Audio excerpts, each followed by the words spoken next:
गुरुदेव का टोटल भाव रहता है कि सनातन धर्म एक हो, एक साथ चलें, क्योंकि कई लोग आए ठगे हिंदू धर्म को और तोड़ के चले गए।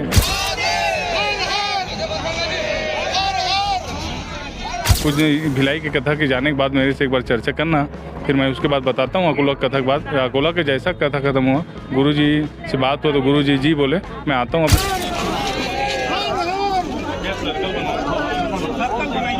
राजनांदगांव में कथा की मांग चल रही है, राजनांदगांव का क्या स्टेटस है, कब आने वाले महाराज जी या उसकी तैयारी क्या कुछ?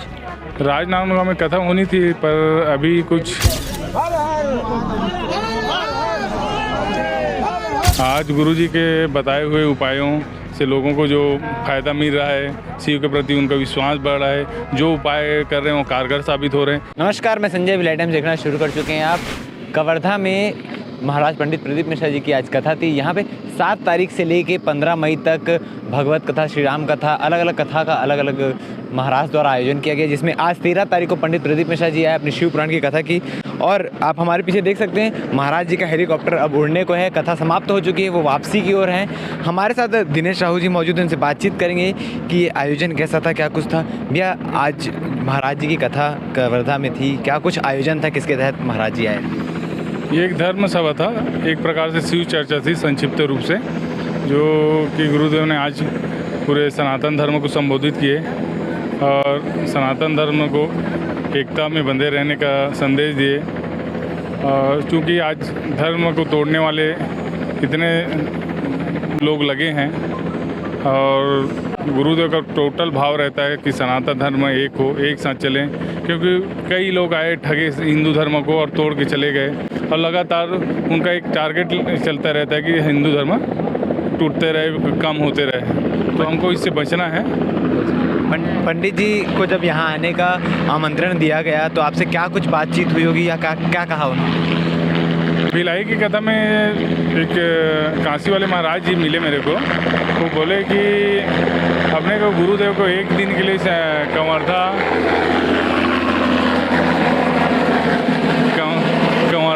आगमन कराइए, ताकि वहाँ एक प्रकार से एक कबीर धाम कवर्धा हिंदुओं का थोड़ा एक कहा जाए कि तोड़ने का प्रयास चल रहा था, तो रुके और बस फिर गुरुजी से आग्रह किया। हम लोग वहीं भिलाई में, तो गुरुजी बोले थे कुछ भिलाई की कथा के जाने के बाद मेरे से एक बार चर्चा करना, फिर मैं उसके बाद बताता हूँ अकोला कथा के बाद। अकोला के जैसा कथा खत्म हुआ, गुरुजी से बात हुआ तो गुरुजी जी बोले मैं आता हूँ। अपने धर्म के लिए तो हम हमेशा तत्पर हैं और उसी के लिए हम कार्य भी कर रहे हैं, तो बराबर गुरुजी आए। भिलाई में सफल आयोजन के बाद आज कवर्धा, इसके बाद महाराज जी की कथा कहाँ पे है या छत्तीसगढ़ में कब आने वाले हैं महाराज? अभी इसके बाद तो गुरुजी की कथा नेपाल में है 17 तारीख से, और रही बात छत्तीसगढ़ की तो 1 अगस्त से तिल्दा घनश्याम अग्रवाल जी के यहाँ, और 28 अगस्त को बालोद भगवती मोहित साहू के यहाँ, और तीसरी कथा 2 अक्टूबर से कोड़िया काशीनाथ साहू, प्रदीप साहू, ये 2 हैं। और वहाँ के समिति होंगे, 2 का नाम जानता हूँ मैं, बाकी समिति वाले होंगे। राजनांदगांव में कथा की मांग चल रही है, राजनांदगांव का क्या स्टेटस है, कब आने वाले महाराज जी या उसकी तैयारी क्या कुछ? राजनांदगांव में कथा होनी थी पर अभी कुछ कारण वहाँ का कथा रुका हुआ है, पर आगे कुछ दिनों में होगा वहाँ कथा। डेट तो अभी नहीं आया है पर होगा। जैसे देखा जा रहा है पंडित जी के फॉलोअर्स बोला जाए, अनुयायी बोला जाए, दिन पर दिन बढ़ते चले जा रहे हैं, तो जो आने वाले समय में तिल्दा में कथा होनी है उसमें भक्तों की संख्या क्या उम्मीद लगाई जा रही है, कितने भक्त आएंगे?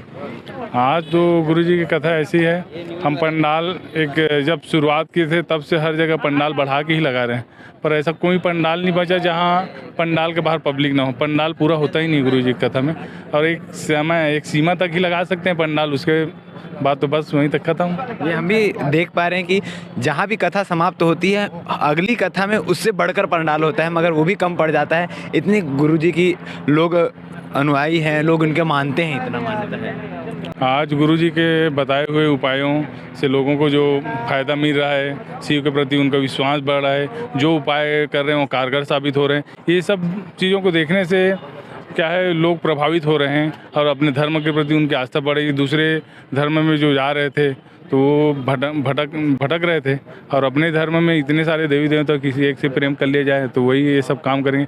ये सब गुरुजी एक विश्वास पैदा कर रहे हैं जो इनसे लोगों को फ़ायदा हो रहा है, और लगातार ये फ़ायदा पहले मिलते जा रहा है, तो कथाओं में भीड़ संभव है और गुरुजी यही प्रयास में है। हमारे साथ हैं दिनेश साहू जी, उन्होंने बताया कि क्या कुछ कैसे कथा की प्लानिंग हो रही है, कैसे महाराज जी यहाँ आ रहे हैं, कथा कर रहे हैं। ये बात तो सच है कि गुरुजी के आने के बाद मंदिरों में जो है भक्तों की संख्या बढ़ गई है, लोग बेलपत्र चढ़ाने लगे हैं, लोगों की समस्याओं का हल हो रहा है बेलपत्र खाने से हो या अन्य अलग अलग चीज़ों से जो गुरुजी बताते हैं उपाय, उनसे लोगों की समस्याओं का निवारण हो रहा है, लोगों की आस्था बढ़ रही है भगवान के प्रति। इसलिए आज हम सोचे क्यों ना हम कवर्धा आए गुरुजी की कथा को कवर करने के लिए, क्या कुछ खास है। इसके बाद जैसा कि दीपक साहू जी ने बताया कि तिल्दा में कथा होनी है, छत्तीसगढ़ के और अलग अलग जगह जिला में कोड़िया में भी कथा होनी है। तो इस तरह के बाकी अपडेट के लिए बने रहिए हमारे साथ और ब्लाइट टाइम्स के चैनल को सब्सक्राइब करना ना भूलें। धन्यवाद।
रुक जाइएगा, आगे मत बढ़िए भाई।